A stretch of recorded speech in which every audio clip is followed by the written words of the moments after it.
আসসালামু আলাইকুম ওয়া রাহমাতুল্লাহি ওয়া বারাকাতুহু। প্রিয় দর্শক, যে যেখান থেকে আমাদের প্রোগ্রাম দেখছেন সবাইকে ফোকাস লিস্ট 24 এর পক্ষ থেকে স্বাগতম।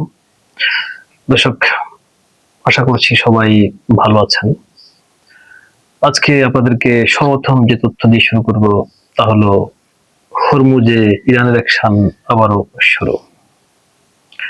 দর্শক, আমেরিকার প্রেসিডেন্ট ডোনাল্ড ট্রাম্প গতকাল তিনি দম্ভ করে বলেছেন যে হরমুজ টোটালি আমেরিকার নিয়ন্ত্রণে আছে।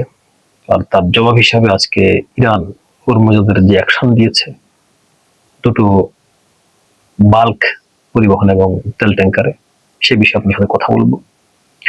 পাশাপাশি থাকছে আর একটা গুরুত্বপূর্ণ তথ্য, সেটা হলো আমাদের বাংলাদেশ নিয়ে, যে তথ্যের জন্য বাংলাদেশের প্রায় 18 কোটি মানুষই তাকিয়ে আছে বাংলাদেশের রাজধানীর দিকে। সেই তথ্যটি হলো তারেক রহমান ইন্ডিয়া সফর নিয়ে আপনাদেরকে খুব সাম্প্রতিক যে তথ্য আমরা পেয়েছি সে তথ্য আপনাদের সাথে আমরা শেয়ার করব। দর্শক, তার আগে আমাদের চ্যানেলটি সাবস্ক্রাইব করবেন এবং বেল আইকনটি বাজিয়ে দিবেন। আপনাদের সাবস্ক্রিপশনের মাধ্যমে আমাদের কথাগুলো আরো দর্শকের কাছে দ্রুত পৌঁছে যায়। দর্শক, আশা করছি আপনারা আমাদেরকে অবশ্যই সহযোগিতা করবেন এবং সাবস্ক্রিপশন করবেন। দর্শক, আর কথা নয়, আমরা এবার শুরু করছি এক এক করে সমস্ত কিছুর বিশ্লেষণে। দর্শক, ডোনাল্ড ট্রাম্প প্রতিবারই ঘোষণাগুলো দেন, প্রতিদিন ঘুম থেকে উঠে সে ঘোষণাগুলো মূলত বর্তমান ইরান এবং আমেরিকার পরিস্থিতির জন্য কাল হয়ে দাঁড়ায়। দর্শক, গতকালও কিন্তু ডোনাল্ড ট্রাম্প সারা বিশ্বের বিভিন্ন গণমাধ্যমে তিনি দাবি করেছেন এবং আমেরিকার জনগণকে বলেছেন যে হরমুজ টোটালি আমেরিকার নিয়ন্ত্রণে আছে। তো বিশ্লেষক মনে করছেন তিনি যে কথাগুলো বলছেন সে কথাগুলো তিনি আসলে এমনি এমনি বলছেন না, কারণ তার দেশের অর্থনৈতিক স্থিতিশীলতা বজায় রাখতে এবং আমেরিকার মানুষের কাছে তার ভোটাভুটি যে তিনি সামনে নামতে হবে তাকে মধ্যবর্তী নির্বাচনে, সেখানে তাকে জয়ী প্রার্থী হিসাবে তুলে আনতে তিনি এই কথাগুলো বলতে হয়, তাকে বলা বাধ্য। কিন্তু ফলশ্রুতিতে তার এই কথাটা, এই ঘোষণাগুলো তিনি বলার পর পৃথিবীতে যে সমস্ত ব্যবস্থাপনাগুলোর উলটপালট হয়ে যায়, তার মধ্যে ইরান এবং মধ্যপ্রাচ্যের যে অবস্থা সেটা কিন্তু টোটালি ভিন্ন হয়ে যায় আমেরিকা থেকে। ওনার বক্তব্যের সাথে সাথে ইরানে তাদের প্রস্তুতি হয়ে যায় ভিন্ন, তাদের কর্মকৌশল হয়ে যায় ভিন্ন। ইরানের টোটালি যে যুদ্ধ যে ভাব নিয়ে ইরান এখনো আছে, অর্থাৎ ইরান 24 আওয়ার্স তারা যে প্রস্তুত আছে, তাদের যুদ্ধক্ষেত্রে তারা আছে, এটা তারা ঘোষণা দিয়ে কিন্তু এখন তারা যুদ্ধক্ষেত্র থেকে বের হয়নি। তাদের প্রতিটি সেনাবাহিনীর প্রতিটি দপ্তর কিন্তু এখনো সম্পূর্ণ সতর্ক অবস্থায় আছে এবং প্রস্তুত আছে। সে প্রস্তুতি তারা আরো অনেক বহুগুণ বাড়িয়ে দেয়, সতর্কতা আরো বহুগুণ বাড়িয়ে দেয় এবং তারা টোটালি অ্যাকশনমুখী হয়ে যায়। তখন ইরান কোন দিকে তাদের মিসাইল ছোড়ে, আমেরিকা ট্রাম্পের এই কথার পরিপ্রেক্ষিতে সেটা নিয়ে তখন মধ্যপ্রাচ্যের বিভিন্ন রাষ্ট্রের কিন্তু ঘুম হারাম হয়ে যায় এবং ঘুম হারাম হয়ে যায় মধ্যপ্রাচ্যে থাকা আমেরিকার যে অবশিষ্ট ঘাঁটিগুলি আছে এবং অবশিষ্ট সেনাবাহিনী এবং সরঞ্জামগুলি আছে সেখানে। দর্শক, এই অবস্থার পরিপ্রেক্ষিতে ডোনাল্ড ট্রাম্পের যে বক্তব্য দিয়েছে যে হরমুজ তাদের কন্ট্রোলে আছে, তার কথার জবাবে কিন্তু ইরান এবার আর বক্তব্য দিয়ে দেয়নি, তারা তাদের কাজ দিয়ে দিয়েছে।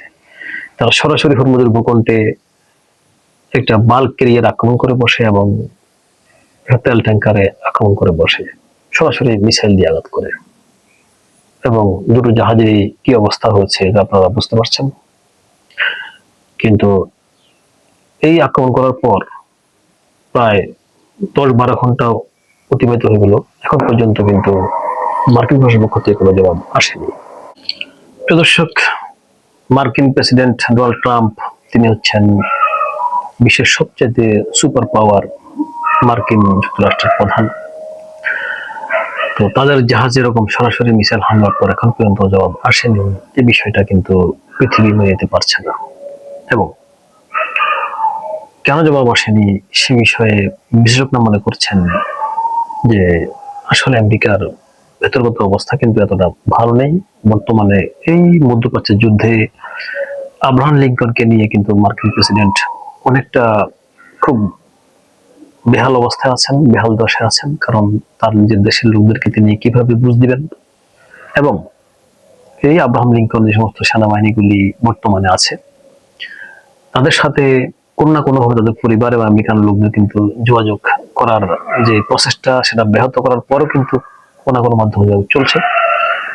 সেখানে কিন্তু আমেরিকান প্রেসিডেন্ট ডোনাল্ড ট্রাম্পের জন্য একটা পরিস্থিতি যে তৈরি হয়েছে সেটা কিন্তু কোনো সুখকর নয়। ওভারঅল ধামাচাপা দেওয়া যাচ্ছে না প্রিয় দর্শক। সবচেয়ে বড় কথা হলো এটা, মধ্যপ্রাচ্যের ঘাটিগুলোর যে অবস্থা, মধ্যপ্রাচ্যে নিয়োজিত নৌবাহিনীর যে যুদ্ধ জাহাজগুলি আছে তাদের যে অবস্থা, ওভারঅল ইরানের সাথে যুদ্ধের সাথে আমেরিকার যে অবস্থা হয়েছে সেটা কোনোভাবে আর ধামাচাপা দেওয়া যাচ্ছে না। আমেরিকা এখন পর্যন্ত কিছুই করতে পারেনি। ইরানের সাথে প্রায় 60 দিনেরও বেশি যুদ্ধ করে হরমুজ প্রণালী এখনো কিন্তু খুলতে পারেনি। যদিও মুখে বলছে হরমুজ প্রণালী তাদের নিয়ন্ত্রণে, কিন্তু ইরান সেটা অ্যাকশন দিয়ে দেখে দিয়েছে যে আসলে হরমুজ প্রণালী কাদের নিয়ন্ত্রণে।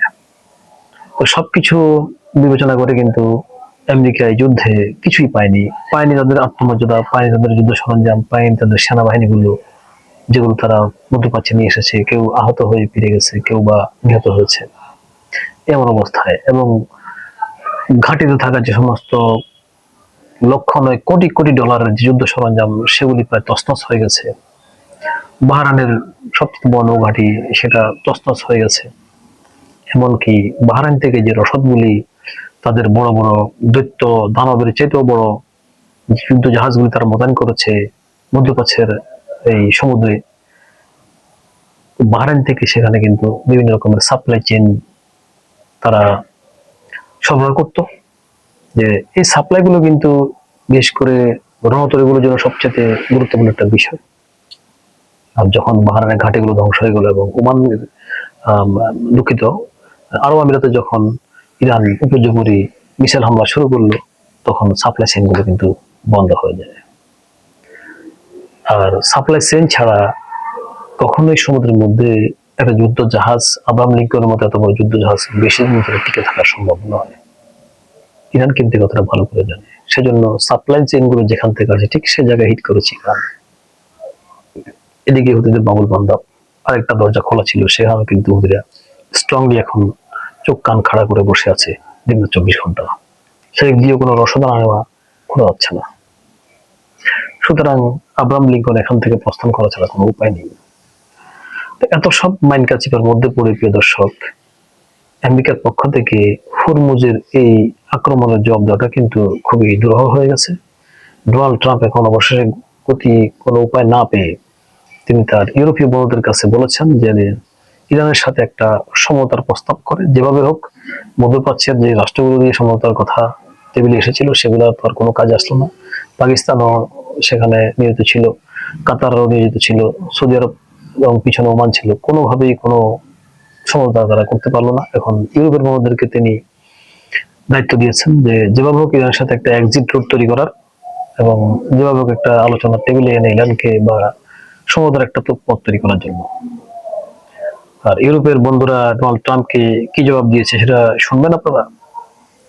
ইউরোপের বন্ধুরা সর্বপ্রথম ডোনাল্ড ট্রাম্পকে বলেছেন যে super power president Donald Trump, সর্বপ্রথম আপনি আপনার মুখ বন্ধ রাখতে হবে।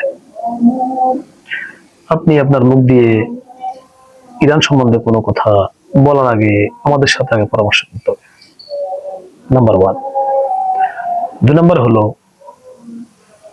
আপনার যে বন্ধু নেতা কাকু আছে, যে নেতা কাকুর কথা আপনি হুট করে ইরানকে আক্রমণ করে বসতেন, হুট করে ইরানের বিরুদ্ধে কোনো ব্যবস্থা নিয়ে বসতেন, সেটা আর করা যাবে না। এভাবে আরো বেশ কয়েকটি শর্ত ডোনাল্ড ট্রাম্পের উপর তারা জুড়ে দেন। যদি আপনি এটা করতে পারেন, আপনার মুখে তালা লাগাতে পারেন এবং নেতা কাকুর কথা উদ্বোস যে করেন সেটা করা বন্ধ করতে পারেন এবং ইরানের বিষয়ে আমাদের সাথে আলাপ করা ছাড়া কিছু করা যাবে না, এটা মানতে পারেন, তাহলে আমরা এই দায়িত্ব নিতে রাজি আছি।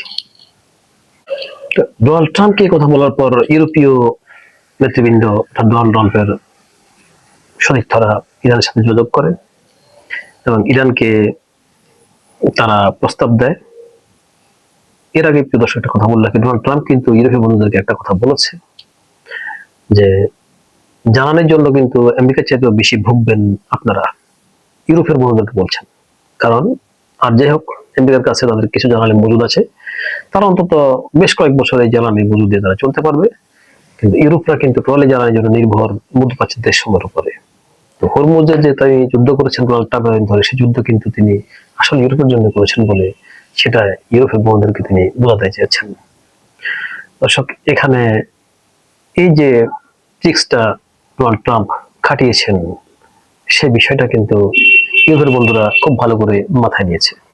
ইউরোপের নেতৃবৃন্দরা এখন ইরানকে যে প্রস্তাব দিয়েছে তা হলো যে, ইরান, আমরা তোমাদের কাছ থেকে তেল গ্যাস ইত্যাদি নিতে যাচ্ছি, আসলে কিভাবে আমরা তোমার কাছ থেকে নিতে পারবো সে বিষয়ে তুমি পথ তৈরি করো। আমরা আমেরিকার মতো তোমার সাথে আচরণ করতে চাই না, আমরা তোমার সাথে এই বিষয়গুলো নিয়ে কিভাবে সুন্দরভাবে বাধাহীনভাবে আমরা এই প্রয়োজনীয় জিনিসগুলো আমরা নিতে পারি সেটা তোমার কাছ থেকে আমরা জানতে চাই। ইরানের কর্তৃপক্ষ খুব ক্লিয়ারলি বলেছে, ওকে ফাইন, আপনাদের সাথে আমাদের কোনো সমস্যা নেই, তবে এখানে আমেরিকার কোনো দাদাগিরি আমরা মানবো না, আমরা আমেরিকার সাথে কোনো বৈঠকে বলবো না। পাশাপাশি আমেরিকার জন্য আমরা দুটো বিষয় রেখেছি খোলা, তা হলো হয়তো যুদ্ধ, নয়তো মুসলেকা দিয়ে এখান থেকে সরে যাওয়া, অর্থাৎ যে চুক্তি করেছে চুক্তিকে মেনে মুসলেকা দিয়ে এখান থেকে চলে যাওয়া। তো এখন যেহেতু ইউরোপের কথা এসেছে, ইউরোপকে ইরান বলেছে ওকে ফাইন, আমেরিকার বিষয়ে আপনার সাথে আমাদের কোনো আলোচনা হবে না, তবে আপনাদের বিষয়ে আমাদের কথা হলো আপনাদের কাছ থেকে যে সম্পদ কিনতে যাচ্ছেন আমরা সেটা নির্বিঘ্নে আপনাদের কাছে পৌঁছে দেবো, কোনো সমস্যা হবে না। তবে আমাদের উপরে যে 40 বছরেরও বেশি সময় ধরে যে স্যাংশন দেওয়া আছে, আমরা পৃথিবীতে আমাদের ব্যবসা বাণিজ্য চালাতে পারছি না ঠিক মতো, আমরা পৃথিবীর বিভিন্ন দেশে যেতেও পারি না, আমাদের নড়াচড়াটাও কিন্তু ঠিক মতো করতে পারছি না এই স্যাংশনের কারণে। বিশ্বের বহু রাষ্ট্রে আমাদের এই স্যাংশনের কারণে অনেকগুলি নিজস্ব অর্থ ব্লক হয়েছে। তো আপনারা আমাদের উপর থেকে স্যাংশন গুলো তুলে নেবেন এবং আমাদের পরিস্থিতি স্বাভাবিক করবেন, এরা যেন সহায়তা করবেন। আমরা আপনাদের জন্য হরমুজের যে বাধ্যবাধকতা ছিল সেটা আমরা শিথিল করে দেব এবং আপনাদের কাছে যে রসদ আপনাদের প্রয়োজন, তেল গ্যাস, এগুলো আপনাদের কাছে পৌঁছে যাবে। কেমন একটা সুপার মাস্টার প্ল্যান ইরান খেলেছে, প্রিয় দর্শক, আপনারা বুঝে দেখুন। এটাকে বলে পলিটিক্স, এখানে বলে রাজনীতি। এখন দেখা যাক ইউরোপের দেশসমূহ ইরানের জন্য কি ব্যবস্থা বা কি সিদ্ধান্ত নিয়ে আসে। দর্শক, ইরান এবং আমেরিকা প্রসঙ্গে, মধ্যপ্রাচ্য প্রসঙ্গে আছে পর্যন্তই, এর বাইরে আর একটি কথাও কিন্তু আমাদের ডেস্কে এখনো আসেনি। যদি কোনো তথ্য পাই অবশ্যই আপনাদের সামনে আমরা নিয়ে আসবো খুব দ্রুত সময়ের মধ্যে। এবার আসছি বাংলাদেশ প্রসঙ্গে। বাংলাদেশের বর্তমান প্রধানমন্ত্রী তারেক রহমান দিল্লি সফর নিয়ে অনেক কথা উঠেছে বিভিন্ন মাধ্যমে। প্রিয় দর্শক, তারেক রহমান দিল্লি সফর নিয়ে শুধু বাংলাদেশে নয়, ইন্ডিয়াতেও কিন্তু বিভিন্ন রকমের সংবাদ পরিবেশনা চলছে, বিভিন্ন মাধ্যমে বিভিন্ন মুখরোচক কথাবার্তা, গল্প শোনা যাচ্ছে। তবে বাংলাদেশে অনেকটা কম। বাংলাদেশের মানুষ অধীর আগ্রহে দেখছে যে আসলে প্রধানমন্ত্রীর স্টেপটা কি হয়, অর্থাৎ তার পদক্ষেপটা কি হয়। সামগ্রিক বিষয়ে দেখে আজকে আমাদের ডেস্কে যে কথাটা আসলো সেটা আমাদের বাংলাদেশের একটা অনলাইন পোর্টাল, আমার দেশের পোর্টালে কিন্তু কথাটা বলা হচ্ছে জাস্ট একটু আগে, আমাদের 2 মিনিট আগে। তা হলো পরিস্থিতির কারণে, অর্থাৎ সামগ্রিক পরিস্থিতি তারেক রহমান এর দিল্লি সফরের অনুকূলে নয়, সেজন্য হয়তোবা এ সফরে তারেক রহমান দিল্লি নাও যেতে পারেন। তবে সরাসরি যাবেন না এটা কিন্তু বলেননি, পরিস্থিতির উপরে সেটা নির্ভর করবে, কথাটা এমন আসছে। আর তথ্য দিয়েছে পররাষ্ট্র মন্ত্রণালয়ের একজন মুখপাত্র। তো আমরা এখানে তার নামটা বললাম না, হয়তোবা আপনারা পরবর্তী শুনবেন। তবে এই পরিস্থিতিতে তারেক রহমানের দিল্লি যাওয়ার পরিবেশ নেই। সে পরিবেশটার জন্য কিন্তু দিল্লিকেও কোনো ক্লেম করা হয়নি, বা দিল্লিতে পরিবেশ নেই সেটাও বলা নেই, বা বাংলাদেশে পরিবেশ নেই সেটাও নির্দেশ করেনি। টোটাল পরিবেশটাই কিন্তু নেই বলেছে। হতে পারে সেটা বাংলাদেশেও সেটি পরিবেশ না থাকতে পারে, ব্যস্ত থাকতে পারে। তো পরিবেশ নেই বিধায় হয়তোবা তিনি এবার দিল্লি সফরে যাচ্ছেন না। মূল কথা হচ্ছে এটা, হয়তোবা যেতেও পারেন যদি পরিবেশ তৈরি হয়। বিষয়টা এমন। প্রিয় দর্শক, এই সিদ্ধান্তটা আপনাদের কাছে কেমন লাগলো সে বিষয়টা অবশ্যই আমাদেরকে কমেন্টে জানাবেন এবং আমাদের সাথে থাকবেন। সামনে আমাদের আরো নতুন তথ্য নিয়ে আমরা আপনাদের সামনে হাজির হব। আরো দর্শকের কাছে আমাদের তথ্যগুলো পৌঁছে দেওয়ার জন্য চ্যানেলটি আপনারা সাবস্ক্রাইব করবেন। প্রিয় দর্শক, আজ পর্যন্তই। ধন্যবাদ সবাইকে, ভালো থাকবেন সবাই।